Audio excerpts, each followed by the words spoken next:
Welcome to my 2025 recap and 2026 preview. In 2025, penny presses took me to some interesting locations and taught me quite a bit about video making. Let me share some of the highlights with you.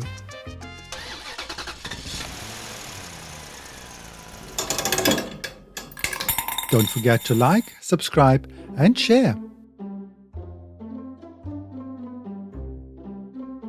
It all began with travelling to English stately homes, like Chatsworth, the home of the Duke of Devonshire in Derbyshire.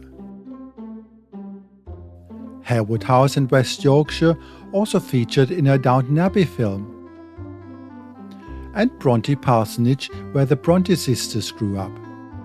I used to buy bookmarks as souvenirs, but even bookmarks add up quickly and take up room to store. That's when I had an idea.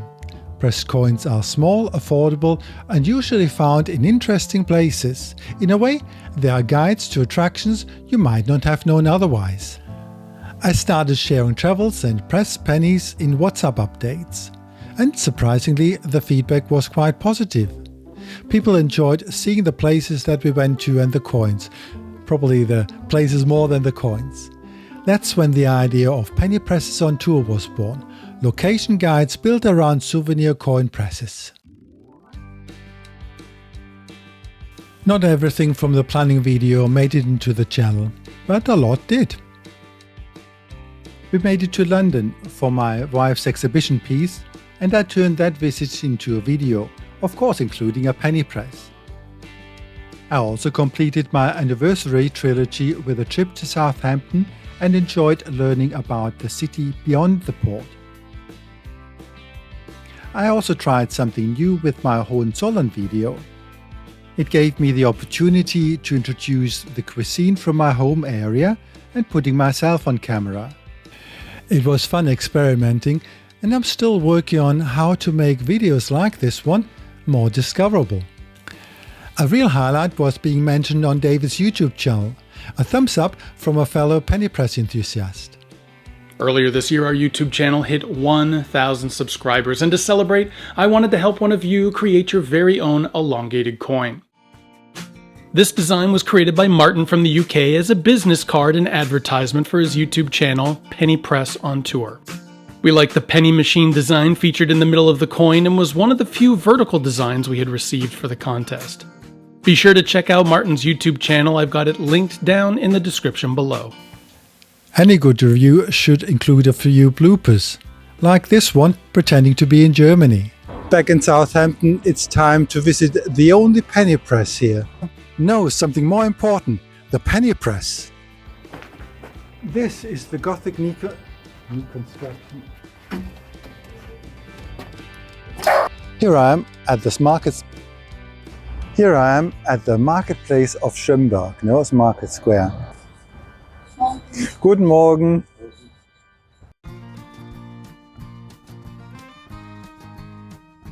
Well, it's nice to know that some friends who can't visit these places in person, they can still come along with my videos or through my videos.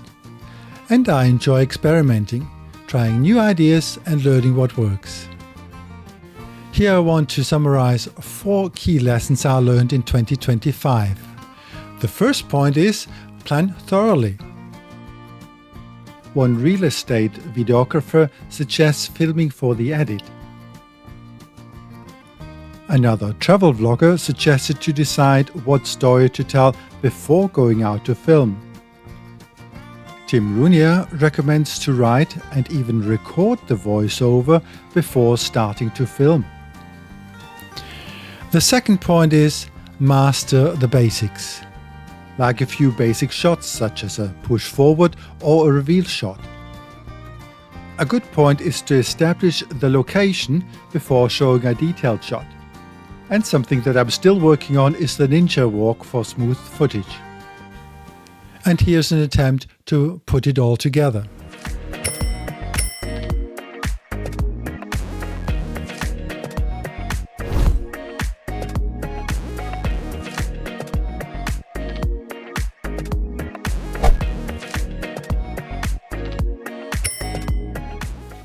The third area is storytelling.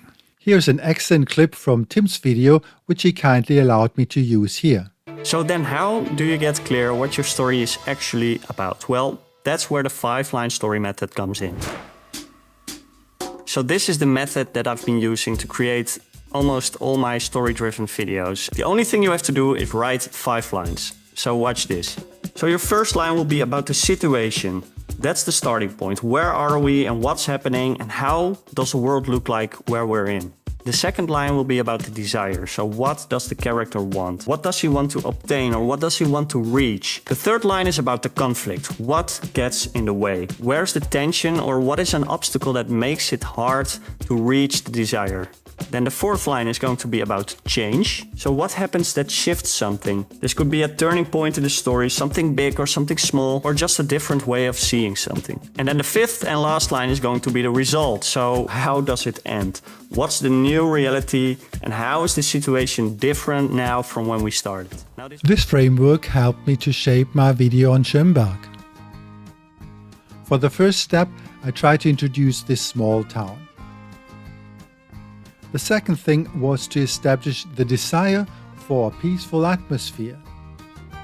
But this is in conflict with Schönberg's World War II history. The change happened when I walked out of the forest contemplating that we need to learn from the past whilst enjoying the present, which resulted in a peaceful scene at the reservoir. The final lesson I almost learned by accident. Placing of keywords really matters. Hashtags alone aren't enough. Titles and the beginning of descriptions matter far more than I realized. Let's use my Southend-on-Sea video as an example. First, take a look at the hashtags I'm using. Southend-on-Sea, things to do in Southend, and Southend-on-Sea sightseeing. Now notice the title and description. Even though I'm using several hashtags, the only keyword I'm actually including here is sightseeing, and it really seems to matter. If I search YouTube for just Southend-on-Sea, my video doesn't appear. But when I add the word sightseeing, it shows up within the first few results. I also tested using things to do instead of sightseeing, but I can scroll and scroll without finding my video. So the lesson is that specific keywords in the title and at the beginning of the description can make a real difference. If you've got any tips or different results, please drop them in the comments. The takeaway here is twofold. Keep trying new things and don't underestimate the impact of small changes. I'm planning to get on with my video on Tübingen, a university town in Baden-Württemberg. Dudley in the West Midlands has several penny presses, so it's worth a couple of videos. And I'm hoping to finally get on with my Sheffield video, with a very personal touch. Thanks for watching and coming along. Here's to more penny presses, more stories and more discoveries in 2026. I hope to see you in one of my other videos.